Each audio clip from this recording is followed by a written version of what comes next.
idea here, guys, is this. The need for acceptance and kind of do what everybody else is doing is powerful.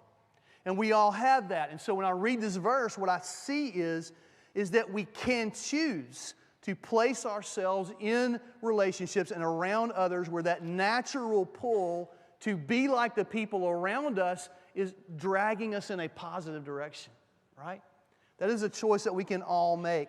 And this is what Proverbs is saying. He who walks with wise men will be wise, but the friend or the companion of fools will be destroyed. Now, does that mean we should not be friends with people that are different from us?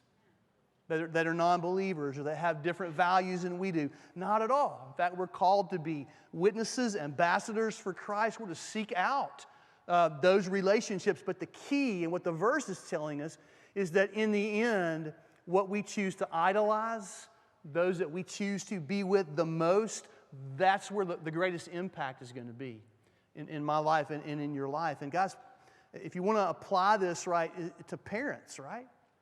This is so true as parents that the most formative thing about your children is the community that they are around. Outside of you, the most formative thing about your children is the community that they are around.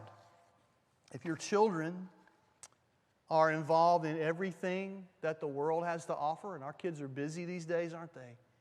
And in all those places and in all those things, at school and ball teams and all those things, there's a circle of people, a circle of friends, a circle of adults that are around them and are influencing them in a lot of different ways. They have all these subgroups of people that they're a part of. And if that same child is not being allowed to be around those that will move them toward Christ, if they're not around, maybe they're not at church much, or they don't have a deep relationship with you for some reason, or whatever the case might be, sometimes what I see in the church is those children grow up and they don't want to have anything to do with the people of God. They don't want to have anything necessarily to do with the church. And sometimes parents will say, right, and I want to be gentle about this, but I didn't raise them to be that way.